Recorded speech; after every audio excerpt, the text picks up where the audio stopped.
Bismillahirrahmanirrahim. Al-Fatihah. A'udzubillahi minasyaitonir rajim. Bismillahirrahmanirrahim. Shiratal ladzina an'amta 'alaihim ghairil maghdubi 'alaihim waladdallin. Bismillahirrahmanirrahim. Qultu al-asah wa anna Muhammadar Rasulullah. Terus di antara syaratnya tasyahud kita melafatkan asyhadu alla ilaha illallah wa asyhadu anna Muhammadar Rasulullah. Wa sabata lan tetep fi sahihi muslimin ing dalam sahih Muslim. Itu mulai qultu al-asah anna Muhammadar Rasulullah. Wa aqallu sholati utai sithik maca sholawat ala nabi sallallahu alaihi wasallam wa alihi lan keluargane nabi iku Allahumma sholli ala Muhammad wa ali. Terus untuk syarat sah itu cukup melafadzkan Allahumma sholli ala Muhammad wa ala ali. Itu syarat pokok sah. Supaya nanti yang latihan sholat itu ora berat-berat. Nah, boleh nanti kama sholeta itu sumpek apa ngapalno wis sumpek. Sampeyan aja bayangno sing ngiyai wis suwi, bayangno sing lagi masuk napa? Islam utawa sing lagi gelem salat. Nah, sing bangsa lagi gelem salat itu golekno paket paling hemat, napa? Jadi pokoknya cukup Allahumma sholli ala Muhammad. Terus kita harus belajar aqallul fardhu. Ya, jadi meskipun idealnya adalah wa sholli ala sayyidina Muhammad wa ala ali sayyidina Muhammad kama shallaita ala sayyidina Ibrahim, itu ideal, napa? Ideal. Tapi untuk memenuhi syarat sah hanya cukup Allahumma sholli ala Muhammad. Terus sing lagi gelem salat iku ora usah kei paket sing jilimet. Cukup Allahumma sholli ala Muhammad wa ala ali. La wa ziyadatu nambahi ila hamidum majid maring lafat innaka hamidum majid iku sunnatun, iku sunnat fil akhiri yang dalam tasyahud akhir. Itu jelas ya, melafatkan sholawat sampai finish innaka hamidum majid itu hanya berstatus sunnat. Sing paling pokok namung Allahumma sholli ala Muhammad. Ya, ini penting supaya kita bisa mentoleransi atau memaklumi saudara-saudara kita sing nembe napa salat. Nembe salat mbok ajari nganti buar ya yo kacau. Agama ini pokoknya yasiru wala tu'asiru basyiru wala tunaffiru. Mohon kula terusna. Wa kadza wa kas-sunnat ad-du'a atau wa kadza wa ka hukmit tasyahud nganti hamidum majid ad-du'a ba'dahu sakwise ikilah hamidum majid. Terus doa setelah itu juga berstatus sunat. Umumnya jenengan donga napa nak bar hamidum majid? Allahumma inni a'udzubika min adzabil qabri wa min adzabin nar wa min fitnatil mahya wal mamati wa min fitnatil masiihid dajjal. Itu juga berstatus napa? Sunnat. Jadi pentingnya ulama itu akan milah-milah mana yang dilakukan standar ideal, mana yang harus dilakukan standar apa? Fardu atau minimal. Jagani orang yang baru masuk Islam atau baru mau sholat. Ora sholat puluhan tahun terus kon ngapal Allahumma inni a'udzubika pusing. Apalagi kalau sering dengar dajjal dikira nama baik terus anaknya dijenakno dajjal. Itu banyak loh. Saya tuh punya temen namanya Dolin. Tak tanya kenapa namanya Dolin, kan ada di Quran. Jadi kadang orang itu mikirnya itu, saya pernah punya santri sorok nak moco waqala syaitanu lamma qudiyal amru. Di mana nih waqala lan ngendikan. Sapa asyaitanu setan? Lho itu setan kok ngendikan. Ini kan Quran. Karena bacanya tafsir apa? Jalalain. Ayat itu kan ada di Quran, makanya dia mana nih waqala lan ngendikan sapa setan setan. Tak tanya, ini setan kok ngendikan? Kan di Quran Gus, karena sedang maknani apa? Quran. Ya artinya kalau orang awam kamu ajari wa min fitnatil mahya wal mamati wa fitnatil masih dajjal, pikirannya kok terkenal sekali dajjal itu. Sampai sholat saja disebut. Itu kalau sampai ngidolakan itu sama yang dosa itu. Jadi kalau orang awam wis cukup Allahumma sholli ala Muhammad, sing baru sholat atau abangan baru apa? Sholat, kasih paket himat sing apa? Yang fardu-fardu saja. Ya, jadi jelas ya. Jadi gunanya fikih itu memastikan mana akal standar paling pokok, mana yang sunnah. Jadi sehingga kita bisa apa ya, memaklumi lah orang-orang yang baru sholat. Terus kalau terusaken wa maksuruhu tawi donga sing dinukil saking Rasulullah sallallahu alaihi wasallam iku afdalu, tentu berstatus luwih apik. Jadi doa yang diajarkan Nabi tentu lebih baik dibanding doa kreasinya sampean. Karena kalau sampean mengkreasi doa itu pasti satu karena nafsu. Itu pasti. Ya Allah, jadikan seorang kaya raya yang punya karyawan 10.000. Oh itu doa kriminal itu. Artinya kalau Allah nyembadani sampean harus memiskinkan 10.000 orang. Karena tanpa mereka dimiskinkan nggak jadi buruh sampean kan gitu. Jadi gayanya baik tapi agak kurang ajar. Karena bayangkan orang lain miskin jadi buruh. Apalagi kalau dongo gini, ya Allah jadikan seorang kaya yang rumat 1.000 orang yatim. Itu kalau doa sampean mustajab harus mematikan 1.000 bapak supaya ada ya yatim. Makanya nang dongo udah aneh-aneh, itu bahaya itu. Apa meneh nak dongo ngene?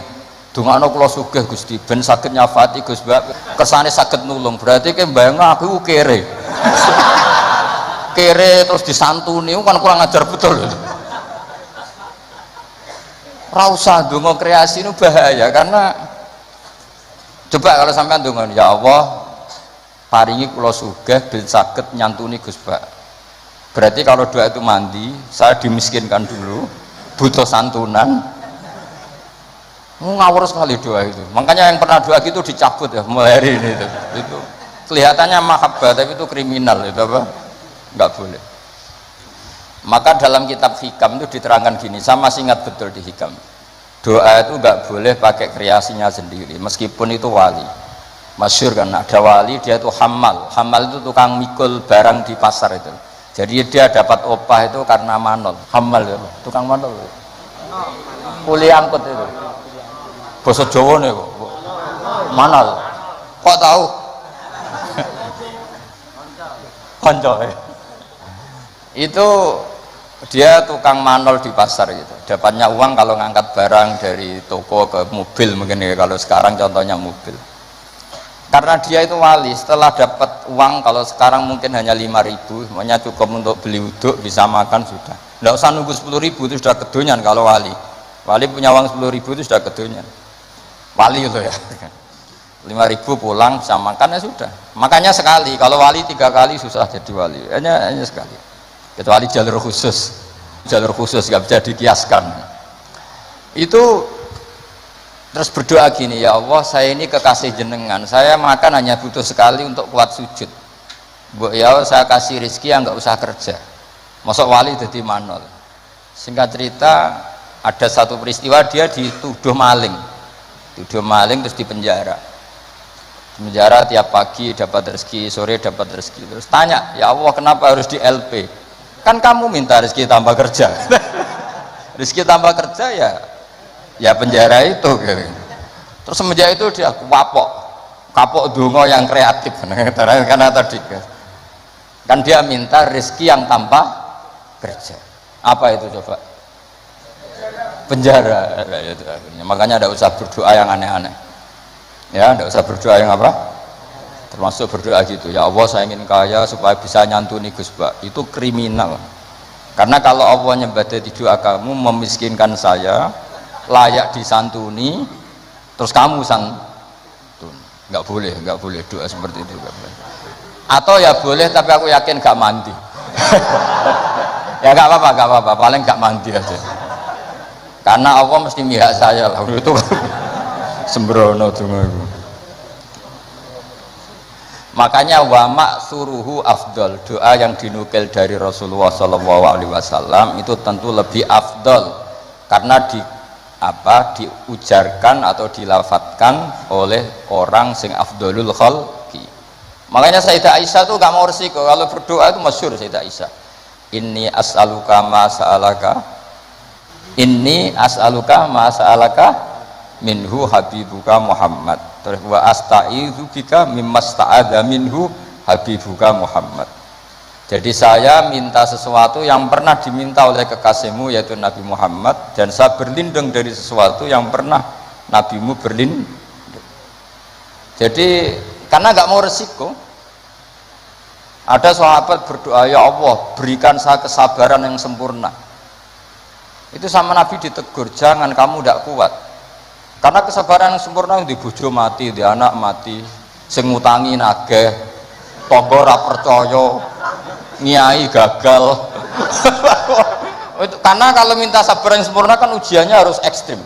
Bojo minggat, anak minggat. Makanya kan Nabi jangan minta doa seperti itu. Nanti kamu tidak kuat. Padahal kesannya religius, minta ya Allah saya jadi orang yang sabar. Karena sama Nabi ditegur, jangan, kamu tidak. Ya, jadi jangan berdoa yang kreasi, itu efeknya itu tidak baik. Ya, wa maksuruhu afdal. Kalau kesusahan ya semuanya Rabbana atina fid dunya hasanah, ya itu aja aman ya, apa? Aman itu. Doa sabu jagat kata orang-orang itu pokoknya Rabbana atina fid dunya hasanah wa fil akhirati hasanah wa qina adzabannar. Jadi wa maksuruhu afdal, utawi donga sing dinukil sangka Rasulullah sallallahu alaihi wasallam iku afdalul wa utama.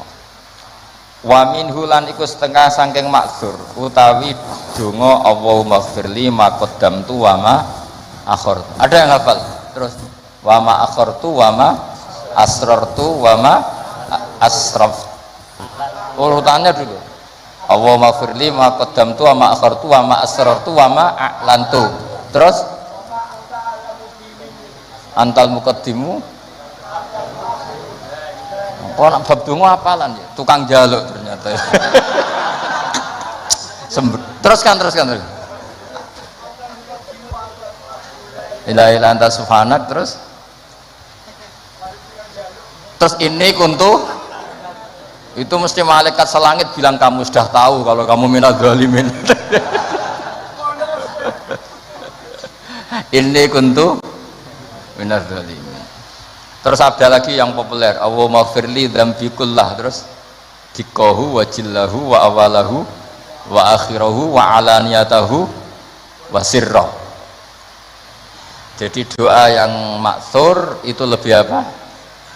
Afdol. Tapi tadi ya, kalau untuk ngajari orang awam nggak boleh panjang-panjang, terutama yang jadi imam, nanti kasihan yang jadi apa?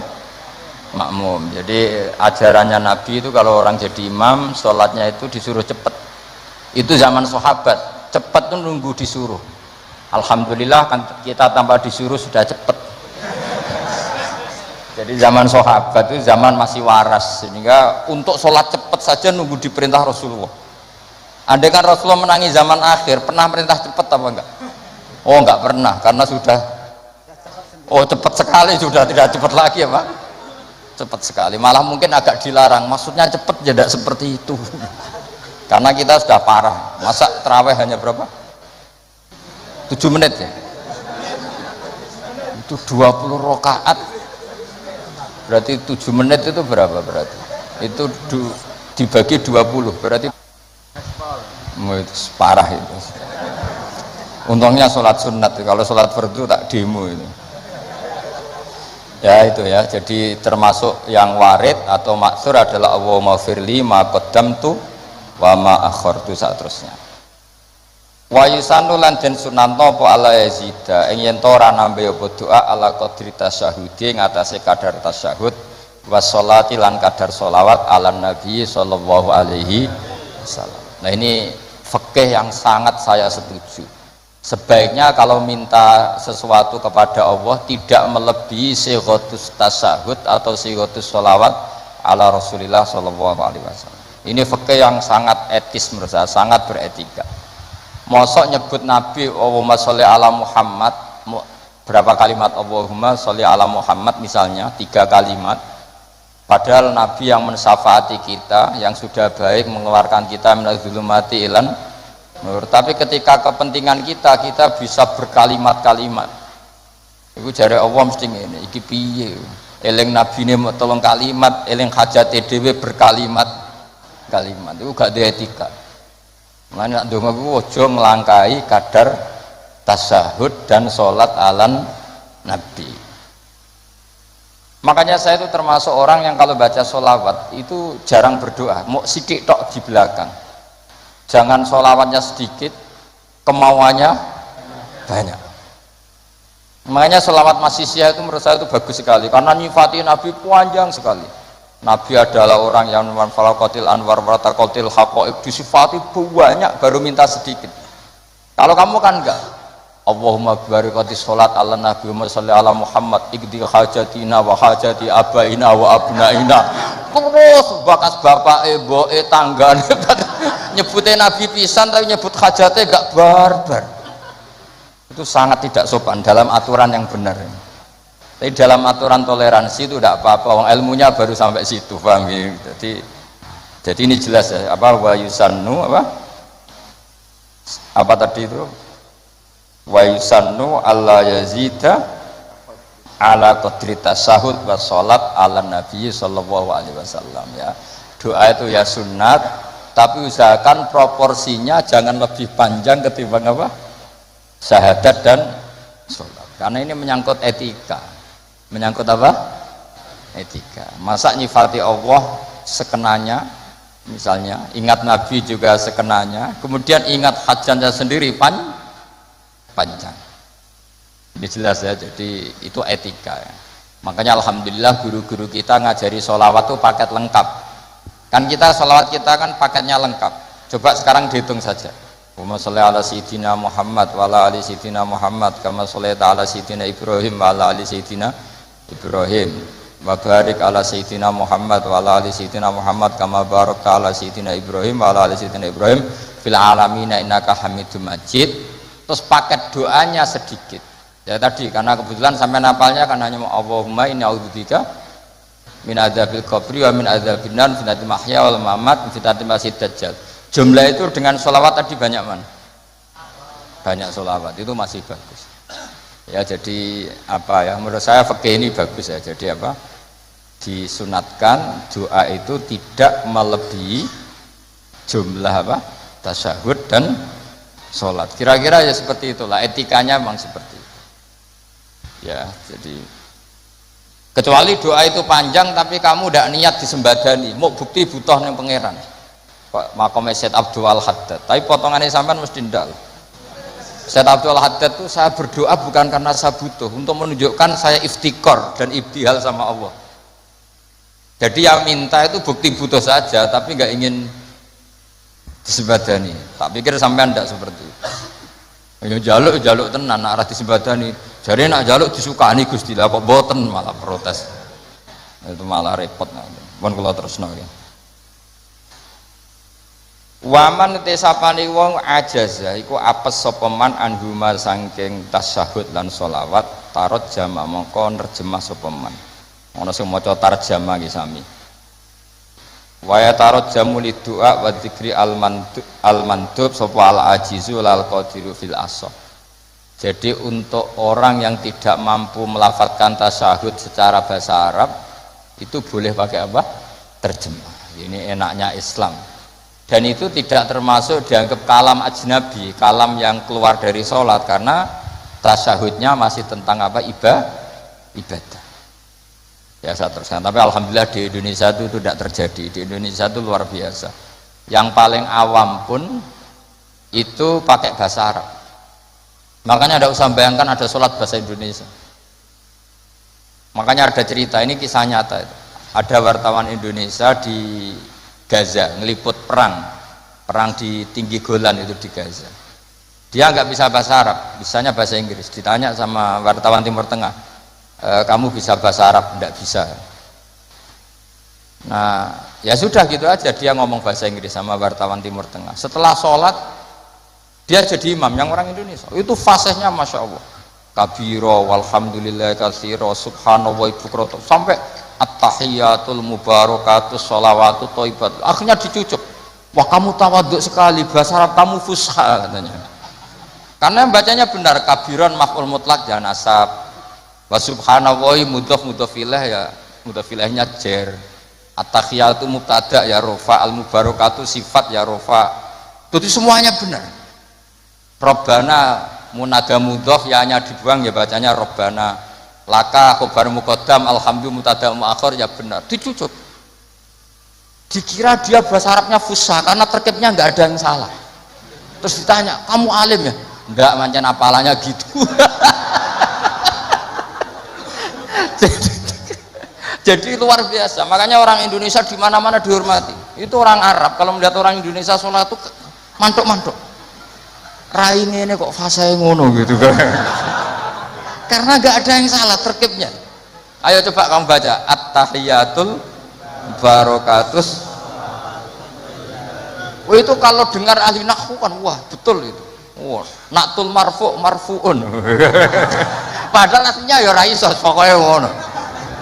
Ashadu nyakseni sapa ingsun. Wah mutakalimah betul gitu. Allahumma sholli wa sholli fi'il amar betul enggak ada yaknya libinahi ala khaffi harfil illati. Berarti betul terus. Padahal tepaan tadi.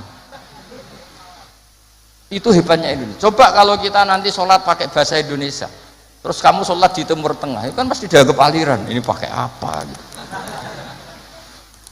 Terus kedua itu kasihan malaikat kalau sama pakai bahasa Indonesia. Kalau pakai bahasa Arab kan malaikatnya paham. Orang ini minta dimaafkan tuh dosanya. Allahumma gfirli kan gitu. Kan yang enak no malaikat. Kalau doanya bahasa Indonesia ampuni saya kan harus ada kamusnya itu maksudnya. Jadi itu hebatnya orang Indonesia ya. Jadi kiai-kiai kita meskipun kita orang Indonesia di bab-bab ubudiyah dilatih pakai bahasa Arab. Dan itu hebatnya orang paling bodoh pun paling awam pun hafal. Mukjizat menurut saya itu para wali Indonesia itu mukjizat. Coba orang awam penggawaiannya ning sawah ning Tegal itu bahasa Arab sholat itu hafal semua. Padahal itu tambah awam kan sunat-sunat diwoco semua. Kabiro dibaca ya kan, doa ya dibaca. Terus yang wiridan sunat sampean bilang subhana rabbiyal a'la bihamdi itu wajib apa enggak? Enggak wajib, tapi orang awam baca enggak? Baca, yang enggak baca malah sing wis mondok, ngerti nak sunat ditinggal. Maka bagian dari kesalahan mondok adalah terus rapati sholat qobliyah. Zaman awam sholat terus, bareng mondok ora kena apa? Jebule sunat toh. Jadi tambah mondok tambah kacau. Karena apa? Coba anak orang-orang awam yang nggak mondok kalau sujud pasti baca subhana rabbiyal a'la dan pasti 3 kali. Tapi yang kiai sama santri sering nggak baca, mentang-mentang apa? Sunnah. Bener mana orang awam sama kiai kalau dalam hal itu? Loh, subhanallah. Jadi kadang kita ini korban ilmu. Ya, kadang kita ini korban ilmu. Coba santri-santri itu rata-rata kalau sholat baca doa iftitah enggak? Sama ndak usah protes, oh paling Gus Bak ya ngono, ora usah ngono. Ya pancen ngono tenan. Tapi ndak saya nek sholat wis ngono padha ae nek sebab. Mergo mondok. Zaman rong mondok diwaca kabira walhamdulillah. Karena kalau enggak baca dipedet gurune. Oh, dikira wajib. Zaman kita kecil itu ngiranya itu wajib. Bareng nggak ngerti sunat, perilaku pertama kita apa? Meninggalkannya. Makanya alhamdulillah banyak orang yang tidak alim itu barokah karena supaya sunat-sunat itu dilakukan. Karena sekali alim ditinggal. Oh itu banyak loh orang kaji itu tawafku meneng takoki. Sing wong awam maca takoki. Lah kok meneng ae? Sing rukun iku mutere, donga iku sunat kabeh. Repot wis. Makanya ada riwayat innalil ilmi tuhyanan katuhyanil mal. Ilmu itu punya arogannya sendiri sebagaimana arogannya orang punya harta. Karena kadang ya apa yang ya semoga kita tidak termasuk yang itu. Tapi memang ada sisi-sisi negatif dari ilmu ya, karena tadi kalau kadang terlalu lama tahu kalau itu sunat ya akhirnya terus ya meninggalkan tadi ya, tapi ya nggak apa-apa lah, memang ya nyatanya sunat terus kalau teruskan ya. Watani asyara utai kang kaping 12 iku assalamu salam. Jadi rukun yang ke-12 adalah salam. Wa aqalluhu ta sithik-sithik salam iku assalamu alaikum. Pakai al ya. Wal asahu ta sing asa iku jawazu salamun alaikum. Boleh misalnya redaksinya bukan assalamu alaikum tapi pakai apa? Salamun alaikum tanpa al. Al asah utai sing asa al mansus la yujzihu ra nyukupi apa salamun alaikum hu ing iki wong. Wallahu a'lam. Wa annahu lan satemene kelakuan iku la tajibu ra wajib niatul khuruji, niat keluar sangka salat maksud. Wa akmaluhu te sempurnane salam ku assalamu alaikum warahmatullah. Ya kita kan jadi sebetulnya yang wajib hanya assalamu alaikum. Tapi karena kita taunya assalamu alaikum warahmatullah ya kita semua bilangnya assalamu alaikum warahmatullah. Marrota ini kelan rong ambalan, yaminan kelawan arah nganan, wasimalan kelan arah ngiwa. Multafitan hale wong sing melengak fil ula ing dalam taslimah sing ula hatta yura. Sehingga iso den tingali apa khadduhu pipine wong al aimanu kang kanan. Wa fisaniyati al aisaru iso ditingali pipi sing kiwa. Jadi melengake tenanan. Sekiranya orang di belakang kamu bisa melihat pipi kamu. Tapi itu sunat tok loh ya. Gara-gara sunat banyak yang tidak melakukan. Sebenarnya salam itu sampai gini. Sehingga orang di belakang kamu bisa melihat pipi. Ya kalau dari kanan ya pipi kanan, nanti kalau ke kiri ya pipi kiri. Terus nawiyan khale wong sing niat assalama ing uluk salam alaman ing atase wong an yaminih wa yasari minal malaikati wa insin wa jinnin. Ketika bilang assalamualaikum salam untuk kalian semua. Nah, itu niatkan untuk malaikat yang di kanan kamu atau manusia di kanan kamu. Karena redaksinya harus ada objeknya assalamu alaikum, salam untuk kalian semua. Kalau gak niat untuk malaikat kan nanti repot. Nak pinggiran tembok atau pager, terus pager itu piye karepe barang mati kok disalamin. Itu kamu niatin, kan kita pasti diikuti malaikat. Yang masyhur ya Raqib Atid, disalami terus. Ben rodo nak kita salah itu rapati ditulis tenanan mergo napa? Lah ya betul di hadis-hadis itu. Malaikat bagian kesalahan itu kalau kamu salah itu sebenarnya tidak berani nulis karena sungkan malaikat yang di kanan. Jadi malaikat itu ya punya sungkan, kamu kira terus selonang itu enggak. Ada etikanya. Jadi malaikat yang nulis kebaikan sama yang nulis keburukan itu senior yang nulis kebaikan. Sehingga kalau kebaikan satu ditulis berapa? 10. Kalau keburukan satu kalau nggak jadi dilakukan malah ditulis baik. Ya kan? Asal nggak jadi loh ya. Nah kalau jadi ditulis tapi agak buram, karena sekali istighfar disuruh ngapus. Jadi sebenarnya jadi umat Islam itu penak, pokoknya gampang. Tapi jangan terus model dagang, satu hari saya sudah kebaikan 1, boleh maksiat 10, masih impas ya, tidak boleh gitu. Agama tidak boleh di logika gitu. Lama-lama kamu sholat di masjid haram kan sama dengan 1000 sholat, terus pulang nggak usah sholat 1000 kali ya kan masih ada. Wah ya kacau kalau agama seperti itu, ya kacau. Nggak boleh agama dimainkan gitu, nggak boleh. Saya teruskan ya. Wayan wilan niat sapa alimamu imam niat assalamu ing salam alal muqtadina ing atase makmum-makmum sing anut salate imam. Lawahum utawi para muqtadun sing para makmum niat ar-radda yang guna ar-radda ing balesi alaihi ing atase salamin imam. Terus apa? Salat terakhir ditutup dengan assalamu alaikum warahmatullah. Idealnya juga diniati keluar dari sholat. Nah kenapa penting diniatkan keluar dari sholat? Karena setelah salam pertama itu memang benar-benar kamu sudah ada sholat, karena yang jadi rukun adalah salam pertama, salam kedua itu sunat. Makanya secara fikih itu lama berdebat apa sebaiknya setelah itu makmum berdiri, sebaiknya loh, bukan syarat sah, apa sebaiknya makmum langsung berdiri, apa sebaiknya nunggu imam salam kedua. Ada ulama yang mengatakan yonta ini tapi sediluk wae, khawatirnya nak imamnya lali terus gak usah salam kedua.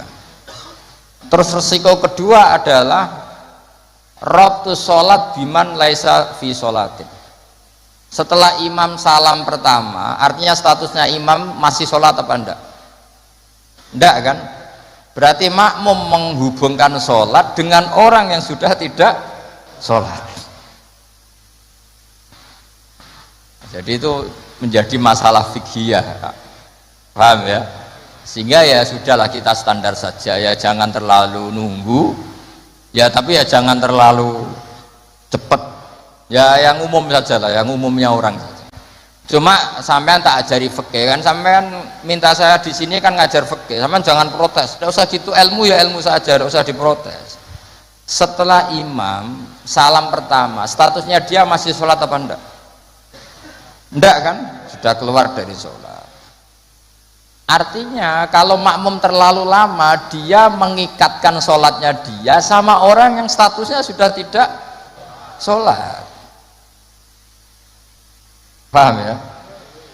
Tapi kalau kamu terlalu langsung berdiri, kamu kan tidak tahu kepastian assalamu lagi sin podo mem. Kok ada as langsung muatek. Ini makmum balik lowong belum selesai kok. Ya pokoknya gitulah, sampean nanti kalau soleh ya bisa sendiri lah, pokoknya sudah gitu. Saya hanya ngajarkan secara status fikihnya, status fikihnya seperti itu ya. Jadi salam yang benar-benar rukun itu hanya salam pertama, dan karena salam pertama sudah dilakukan imam, artinya imam itu wis tidak sholat. Anda kalau sampai terlalu lama berarti menggantungkan sholat kamu dengan orang yang sudah tidak sholat. Nah ini yang saya akan memberi maklumat ke sampean, ini penting saya utarakan. Terus ada keunikan dan ada perbedaan. Kalau sampean sholat imamnya itu biasanya habis sholat madhep mana? Umumnya di kiai ini sampean tetap madhep kiblat apa madhep ngalor? Cara Indonesia. Ayo yang madhep kiblat, kiainya madhep kiblat ngaco. Yang gampang itu. Kiblat. Yang serong. Buka serong koyo wong nakal lho. Madhep utara, madhep ngalor. Apa? Berapa? Imamnya sampean madhep ngalor. Terus nak sing madhep ngetan. Enggak ada kan? Nggak nambah jawab, oh yang madhep ngetan kubu sebelah, aneh. Ya enggak usah gitu. Itu filosofinya begini. Nah ini penting ya, penting saya jelaskan.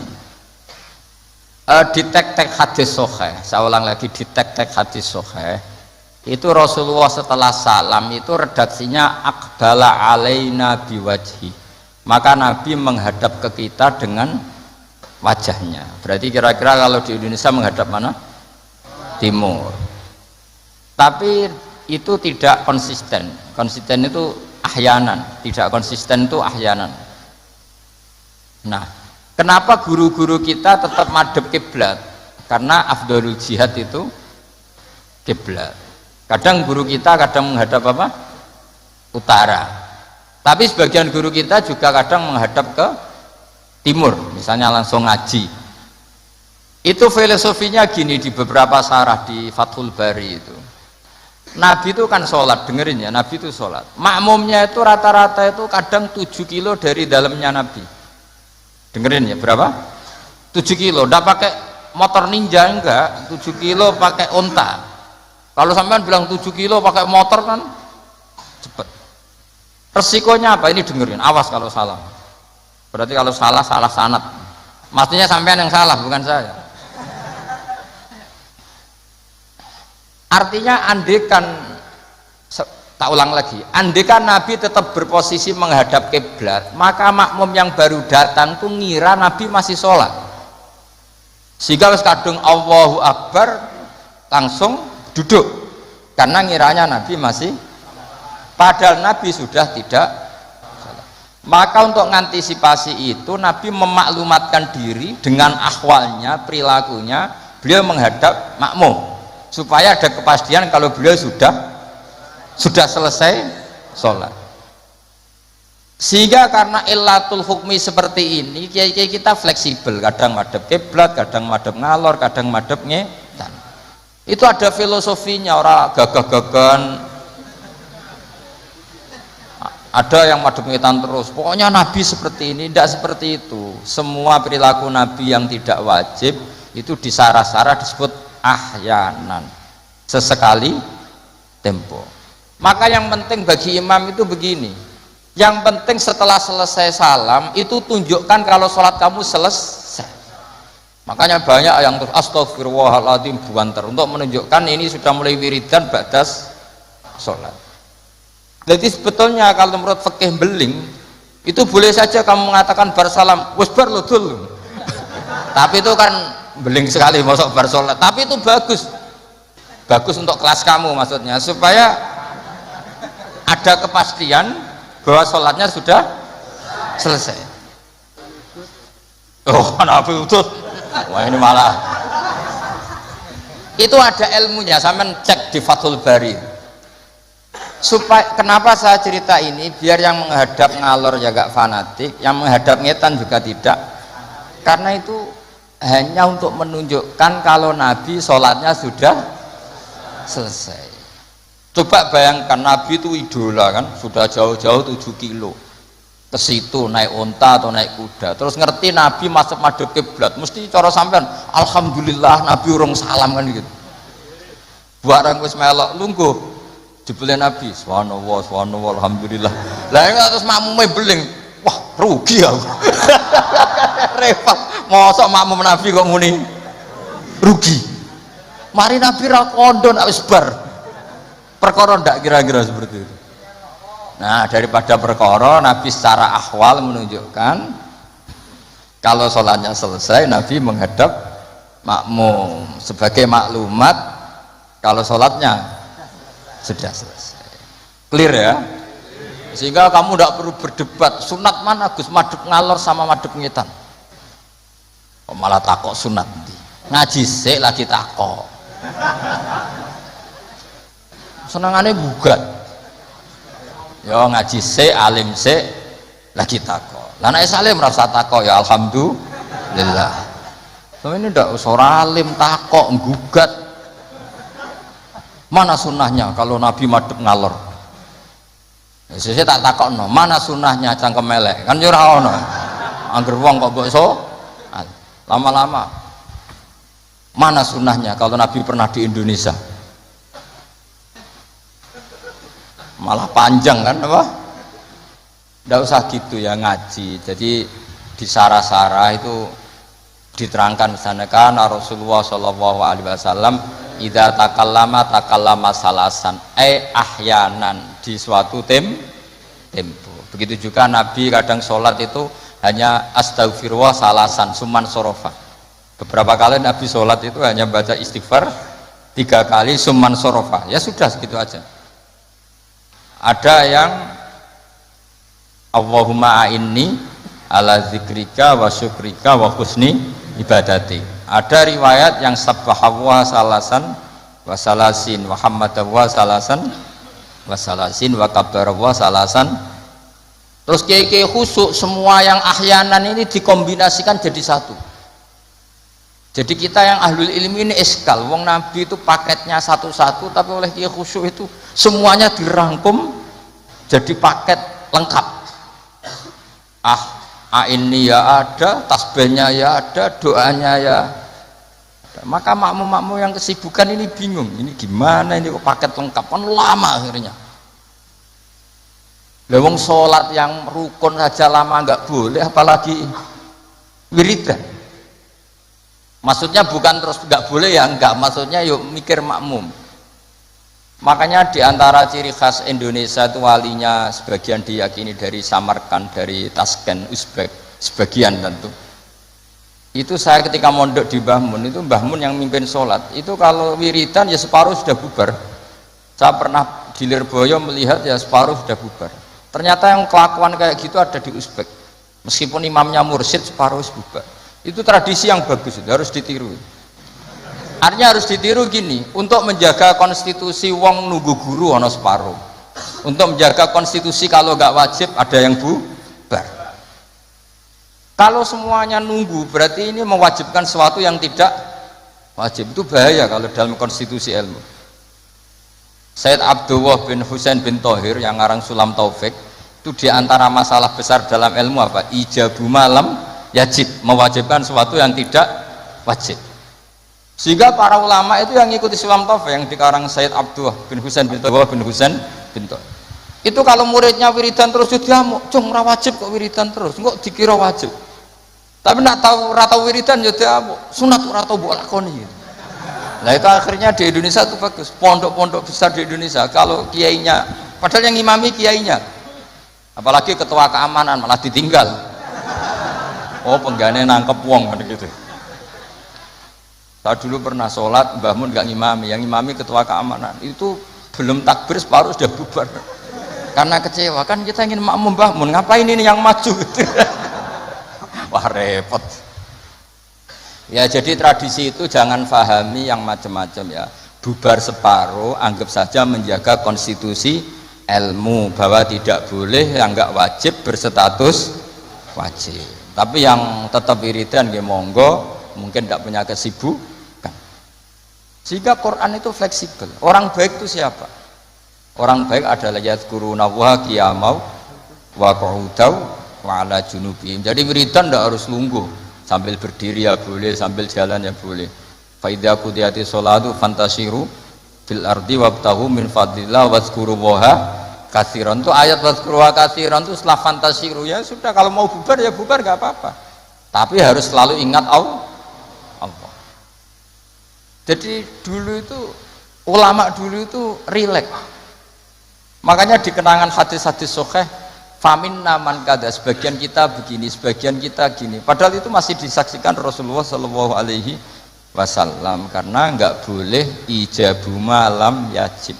Dari Sayyid Abdullah bin Husain bin Thohir pengarang Sulam Taufik, di antara kesalahan dalam ilmu adalah apa? Mewajibkan sesuatu yang tidak wajib. Sehingga Rasulullah saking menjaga konstitusi itu, Rasulullah itu figur yang luar biasa. Sampean sowan bupati atau sowan kiai bar rokok bar tangi turu, kira-kira sopan apa enggak? Enggak sopan kan? Harus sikatan dulu. Sebab itu normalnya sikatan itu wajib kalau mau sholat. Sowan kiai we sikatan gitu. Tapi Nabi kalau mewajibkan sikatan maka melanggar konstitusi ilmu karena mewajibkan sesuatu yang tidak, padahal Nabi berhak karena beliau Nabi musyarrek. Tapi Nabi ngendikannya kelihatan ngeper. Tapi ngeper ini menunjukkan Nabi betapa mutabakhir fil ilm. Laula an asyukko ala ummati la amartuhum bisiwak inda kulli sholatin. Umpama gak masakoh ning umatku siwak tak wajibno. Karena secara etika harusnya wajib.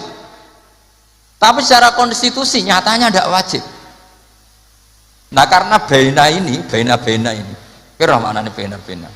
Ya antarane iku be antarane iku Nabi ngendikane laula an asyukur. Nabi itu suka qiyamul lail, itu suka sekali, bukan enggak sekedar suka. Sehingga beliau qiyamul lail di masjid. Tapi ketika sahabat ikut qiyamul lail lagi, Nabi enggak keluar lagi.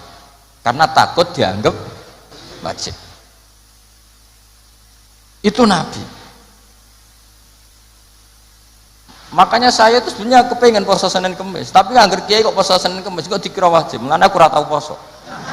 Maksudnya aja ditiru, ini buat cerita, ini agak-agak arogansi ilmu, tapi memang harus ada yang jaga konstitusi ilmu. Ini saya punya teman koan, mungkin untuk menunjukkan ada kaul sing ngarani oleh, buktinya aku rokok, tapi saya nggak rokok.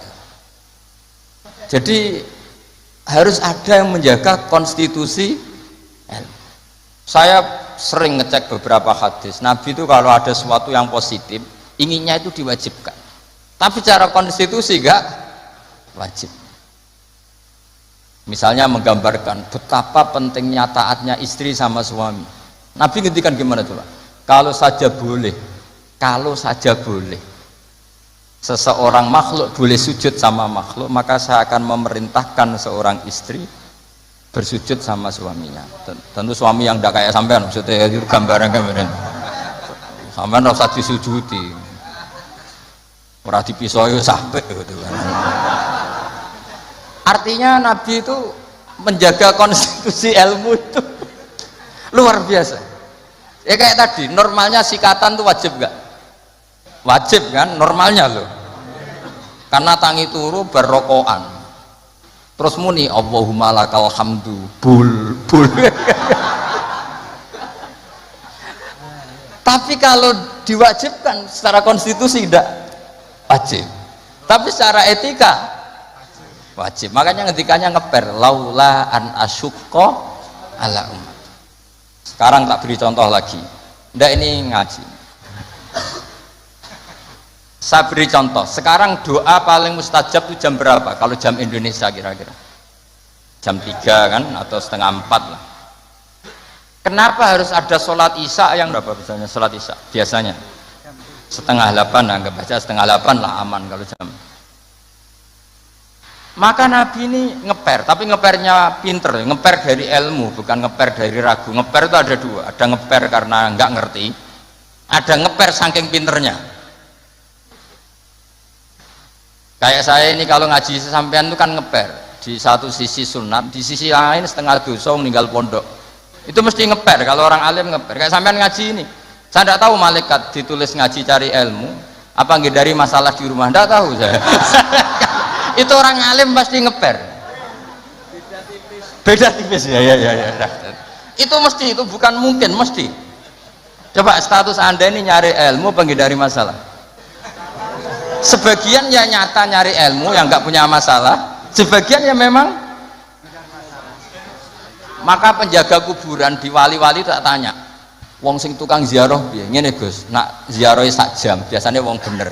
Nak es telung dino alamat. Itu bukan karena hebat, mesti utangnya akeh. Apa meneh nak sak wulan, wah rondok itu, mesti rondok buron batan. Maka Mbah Mun pernah cerita ke saya. Jadi kiai itu ya sinau, kadang itu ya keliru. Tak pikir keliru apa? Ternyata gini. Dhisik aku latihan kiai, aku nak ono bocah perainan yang pondok tak puji. Wong perainan kok gak mulai, berarti cah sregep. Pernah Mbah Mun sebagai orang soleh itu husnudzon. Suatu saat ditakoki, "Cung kok ora mulai wong perainan? Timbang ning omah kan ngarit, Mbah." Kagetnya Mbah Mun. Lha cung tiwas sak husnudzoni gitu. Ya kan daripada neng omah perainan ngarit kan ada neng pondok. Coba kalau sampean ini di rumah, wah ambek bojomu, kono anak murusi, lawang tutup, pedos mlebokno. Gitu. Daripada gitu ngaji gitu. Tapi ya ada yang, tapi tidak semua. Saya yakin tidak semua, cuma banyak. Nggak, ini bukan suudzon, ini ilmu. Ilmu itu tidak suudzon, ilmu itu analisis, apa? Analisis. Loh itu betul loh, saya meskipun guyon itu punya sanad. Nabi itu setiap kali ada perempuan hijrah ke Madinah, pertanyaan pertama gimana? Kamu ikut saya karena iman billah wa rasuli, apa kamu ada masalah dengan suami? Jadi kalau sekarang kamu ngaji, ini ada masalah sama istri apa nyari ilmu? Ayo jawab. Kalau nyari ilmu, buktinya dapat apa enggak? Kan nyari tidak perlu ketemu, Gus, ya sudah dibantah. Saya teruskan ya. Betapa Rasulullah itu luar biasa menjaga konstitusi ilmu, tapi yang menjaga etika. Sudah, kalau doa mustajab setengah 4 atau jam 3. Kenapa sholat isya setengah 8? Yang di waktu yang tidak begitu itu Nabi pernah sholat isya itu setengah 4 kalau jam Indonesia kira-kira. Sampai Umar masyhur itu. Nama Sibian, orang-orang sudah tidur, nak Umar sampai bengok-bengok supaya Nabi itu bangun. Tapi bangunin Nabi gak berani, pokoknya bikin agak gaduh supaya Nabi memperhatikan. Dulu nggak ada selawatan pakai terbang, kalau ada mungkin terus selawatan. Akhirnya Nabi rawuh, senyum-senyum Nabi. Saya tahu kalian protes karena sholat saya tidak lazim, biasanya 7:30 kok ini 7:30 kira-kira gitu. Tapi laula an asyqa ala ummati, andai kan saya tidak beratkan umatku, yang benar sholat isya ya jam seperti ini, karena ini saatul ijabah. Jadi Nabi itu antara mengakui kalau itu saatul ijabah karena yanzilu rabbuna iku idza yabqa sulusul lailil akhir, tapi dengan kenyataan kalau itu diteruskan masyaqqah bagi umatnya. Tapi kalau Nabi tidak pernah melakukan, dikira waktu afdol sholat isya tetap 7:30, padahal ada yang afdol yaitu 3:30, entah jam 3 atau 3:30. Maka Nabi ngendikannya 2 kali, kalau saja tidak memberatkan umatku maka mereka akan saya ajak sholat isya ya jam seperti ini, karena jatuh pada saatil ijabah. Tapi kan berat gak kalau sampai ajak isya 3:30? Berat apa berat sekali? Berat sekali. Jadi ilmu itu harus dijaga konstitusinya. Ya, ilmu itu konstitusinya harus apa? Dijaga. Kayak tadi wa aqalluhu Allahumma sholli ala Muhammad. Meskipun kita tidak akan praktekkan sholawat dengan hanya Allahumma sholli ala Muhammad, tapi harus kita jaga. Ben nak ngelatih sholat wong awam sing lagi gelem sholat tidak langsung memberat. Coba wong awam lagi sholat mbok latih nganti innaka hamidum majid Allahumma inni a'udzubika min adzab, ora sida sholat karena kesuwen. Jadi makanya ada paket minimalis. Bayangkan orang yang baru sholat ada paket ideal. Bon gitu. Terus saya mohon sekali konstitusi ini dijaga. Terus sebagai kenangan ini tak baca kitab Hasyatut Turmusi. Ya, di kitab apa? Hasyatut Turmusi dikarang Syekh Mahfud Termas. Beliau adalah murid daripada Sohibul I'anas Sayyid Abi Bakar apa? Syato. Jadi kalau sanad saya ya saya, Mbah Mun, misalnya Mbah Zubair. Mbah Zubair diantara gurunya itu Kiai Fakih Mas Kumambang, beliau pernah ngaji Kiai Mahfud Termas. Kiai Mahfud ngaji sama Sayyid Abi Bakar Syato, terus ngaji Sayyid Zaini Dahlan, terus sampai saya Utsman Ad-Dimyati sampai Rasulullah Shallallahu Alaihi Wasallam. Jadi redaksi tahiyat yang kita baca keseharian itu sanatnya seperti ini ya, ini dengerin ya. Redaksi tahiyat yang kita baca keseharian itu sanatnya seperti ini. Saya baca ya. Bismillahirrahmanirrahim. Qauluhu asyhadu alla ilaha illallah wa asyhadu anna Muhammadar Rasulullah. Warodatu Mekah utawa keriwayat nopo anan Nabiya sallallahu alaihi wasallam Lailatul Isra ing dalam bengine Isra. Lama jawaza semangsane wis ngliwati sapa Nabi Sidratal Muntaha ing Sidratal Muntaha. Ghasyiyathu mongko ngliputi ing Nabi apa sahabatun apa mendung min nurin saking nur. Fiha kang iku tetep ing dalam nur minal anwari saking pira-pira nur ma uta apa wae sak kang ngersano sapa Allah. Kalau dalam istilah surat Quran apa faghasyaha ma ghasya. Jadi Nabi ketika terbang lewati Sidratul Muntaha semuanya berbentuk nur. Dan nur itu enggak terkirakan. Faqafa mengko mandek sapa Jibril walam yasiran orang melaku sapa Jibril mau sertane Nabi. Terus Jibril mandek. Beliau tidak ikut Nabi jalan. Padahal mulai dari bawah ikut. Mulai proses terbang ikut semua. Tapi pas di situ Jibril apa? Berhenti. Faqala mengko dawuh lahu maring Jibril sapa Nabi sallallahu alaihi wasallam. Atat rukuni asiru munfaridan. Atat rukono to ninggal jenengan ni ingsun asiru ingkang lumaku ingsun munfaridan khali dhewean. Cara Jawa piye to mulai kok ngisor mbok baturi pas sampe tok malah mbok tinggal padahal wis mau finish.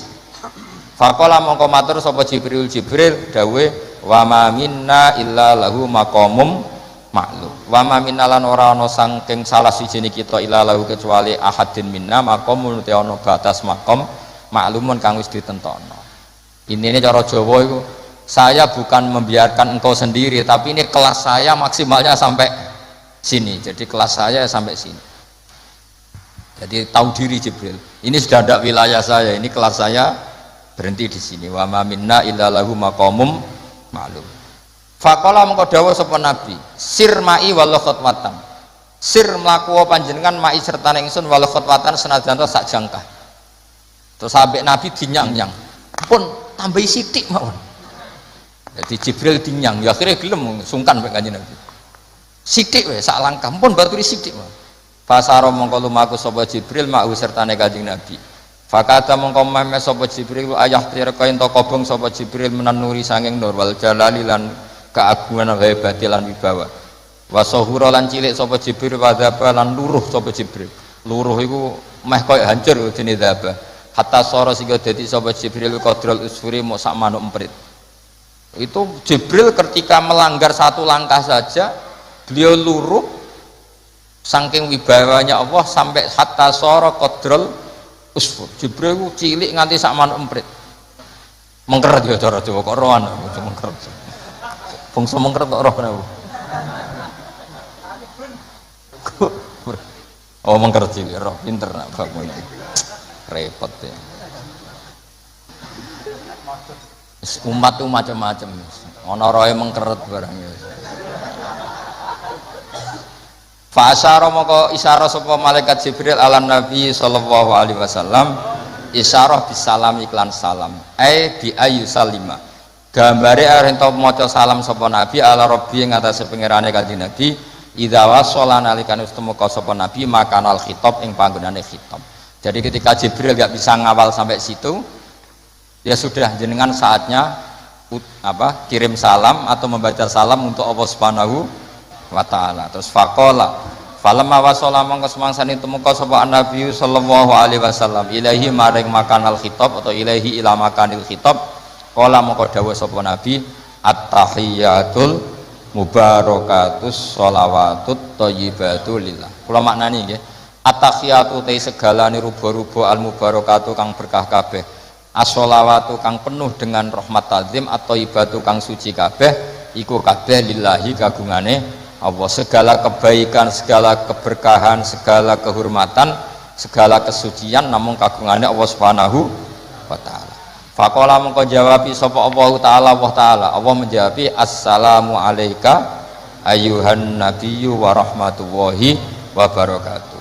Jadi ini sebetulnya tahiyat itu dua kalimat, yang satu dari Nabi, yang sebagian klausulnya dari Allah. Jadi at-tahiyatu sampai lillah dari Nabi, yang assalamu alaika dari Allah untuk Kanjeng Nabi. Itu aslinya seperti itu. Ya, faqala Allahu assalamu alaika ayyuhan nabiyyu wa rahmatullahi wa barakatuh. Assalamu te salam ka alaika ing atase panjenengan ayuhan nabi wa rahmatullahi wa barakatuh. Nah, ketika Allah sudah membalas Nabi seperti itu, Nabi itu ingin jangan hanya saya yang selamat. Ini saking syafaqahnya welase Kanjeng Nabi Muhammad sallallahu alaihi wasallam. Kan Allah hanya ngendikan assalamu alaika, kamu itu dijamin selamat Muhammad. Terus Nabi kepikiran, ndak umat piye? Wis ngaji rapati paham piye? Wis ngaji ambek menghindari masalah iki piye. Jadi Nabi ingin ampun kula tok Gusti sing tok napa salam. Itu saking syafaqahnya Rasulullah sallallahu alaihi wasallam. Makanya tak baca biar semua tambah mahabbah kepada Rasulullah sallallahu alaihi wasallam. Fa ahabba mongko kepengin itu seneng banget. Fa ahabba mongko kepengin banget utawa seneng banget sapa Nabi sapa Kanjeng Nabi Muhammad sallallahu alaihi wasallam ayakuna yen to ana iku li ibadillah kedhe pira-pira kaulen Allah as-sholihin kang saleh kabeh apa nasibun apa jatah bagian min hadzal maqam sange ilah maqam. Faqala mengko dawuh sapa Nabi assalamu alaina wa ala ibadillahi sholihin. Jadi Nabi nambahi piyambak, ampun saya tok Gusti tapi juga untuk semua hamba yang soleh. Ya soleh itu kelas-kelasan. Ada yang kelas wali, kelas amatir, kelas rakyat. Pokoknya kelas rakyat itu pokoknya anggar gak zina ya soleh, anggar gak maling ya pokoknya anggar gak dosa gede ya soleh. Senajan to pentino rokokan yang perapatan pokoknya ra dosa gede ya soleh. Pokoknya sesuai kelas masing. Ya kalau kelas awam kan pokoknya wabristina binil kabair tufaru soghairu wajal wudhu yukaffiru. Gak ngelakoni dosa gede ukuran orang awam ya wis napa soleh. Sampeyan kon ngilangi sak dosa cilik, ora oleh delok wong wedok, gak oleh ngrasani lara gremeng, wis taqabbal wa minna minkum. serabakalan wis sebutane. Bar diudoni jadi ada yang mari cari. Sabar deh, Pak. Sing ilang dosane tak gajarane. Delok wong wedok 15 wudune pisan. Berarti sing kandel iki piro? Cek 14. Ini umatnya Nabi bagian kacau ya, tapi nggak apa-apa. Nanti juga dapat syafaatnya Rasulullah SAW. Ya, jadi Nabi ketika dapat salam dari Allah, beliau ingin salam itu tidak hanya untuk beliau, tapi untuk semua yang soleh, untuk umatnya. Makanya Nabi menambahkan sendiri, Assalamu alaina wa ala ibadillahi sholihin. Karena Nabi berempati ya, berempati, bersimpati, respect sama semua yang ada di alam raya ini, yang soleh, yang iman, makanya soleh ya gampangan iman. Maka mereka akhirnya menjawab, faqala mengko jawab sama jami'u ahli samawati, semua penduduk langit, asyhadu alla ilaha illallah wa asyhadu anna muhammadar rasulullah. Hadza ifham hadza. Wa inna ma lam yahsul mesti ora hasilin nabi sallallahu alaihi wasallam apa misluma apa sepadane perkara hasula kang hasil apa mali jibril kedhi malaikat jibril minal masyaqqati saking repot wa adami taqati lan ora mampu. Mergo li annan nabiyya kana sanjane kanjeng Nabi Muhammad sallallahu alaihi wasallam iku muradun iku nabi sing dikersakno rawuh teng ngene Sidratil Muntaha wa matlubun lan sing disuwun rawuh teng Sidratil Muntaha. Artinya gini, Jibril mau sampai sana kan sampai terbakar sampai kayak al-usfur. Nabi Musa ketika ingin melihat Allah juga jatuh pingsan. Karena Musa yang ingin melihat Allah. Salah kepengen roh, cara Jawa lho, cara Jawa gampangane omong salah kepengen roh. Sementara Nabi itu ubudiahnya luar biasa. Beliau sholat, beliau dakwah, pokoknya dakwahno agamanya Allah. Terus Allah yang ingin Nabi itu ketemu Allah. Berarti Nabi berstatus apa? Murad, dikehen.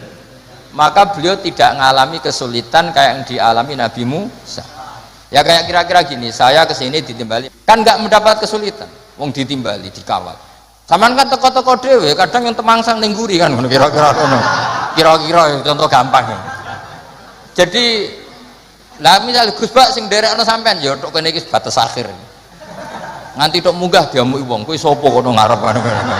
Ya kira-kira gitu lah, contoh gampangnya gitu. Nah, Nabi ini muradun wa matlubun, memang beliau dikehendaki Allah ketemu Allah.